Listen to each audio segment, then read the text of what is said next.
పగ్గాలు వేరే వాళ్ళకి అప్పచెప్తా నిదానంగా దాన్ని పెంచుకుంటూ వచ్చాడు అమిత్ షా. ఇప్పుడు ఏమైపోయింది, సుశీల్ కుమార్ షిండే మొన్నే చనిపోయాడు, రీసెంట్గా క్యాన్సర్ ఏదో వచ్చి చనిపోయాడు.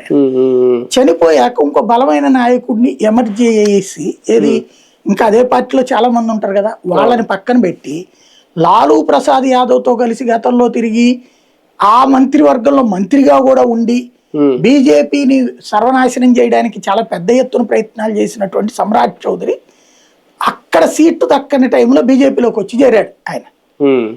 అతన్ని బాగా ప్రమోట్ చేసింది అక్కడ ఉన్న సామాజిక వర్గ సమీకరణాల కోసం అని చెప్పి బీజేపీ.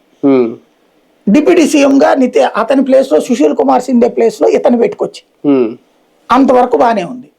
నితీష్ కుమార్ని మన దిగిపోమ్మని దిగిపోయాడు, వాళ్ళ అబ్బాయిని మంత్రిగా చేసుకున్నాడు, అయిపోయింది. ముఖ్యమంత్రిని ఎవరిని చేయాలి అప్పుడు? ఎంతకాలం పార్టీని నమ్ముకున్న వాళ్ళని చేయాలి. ఈ బయట నుంచి వచ్చిన సమ్రాట్ చౌదరిని సీఎం చేసింది. ఇది కడుపు రగిలిపోతుంది అక్కడ వాళ్ళకి. దానికి తోడు ఈ బై ఎలక్షన్ వస్తేను నితిన్ నబీన్ బీజేపీ జాతీయ అధ్యక్షుడు 30 సంవత్సరాల నుంచి అక్కడ ఎమ్మెల్యే, 30 ఏళ్ళు అసలు ఆ నియోజకవర్గం ఏర్పడి నుంచి ఆయనే.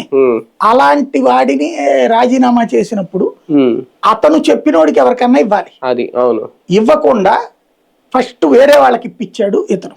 అంటే ముందు అతను చెప్పినోడికే ఓకే అయింది నితిన్ నబీన్ కానీ మళ్ళీ అమిత్ షాతో మాట్లాడుకుని సీటు మార్పించుకున్నాడు. లైక్ బండి సంజయ్ ఉదంతా లాగా.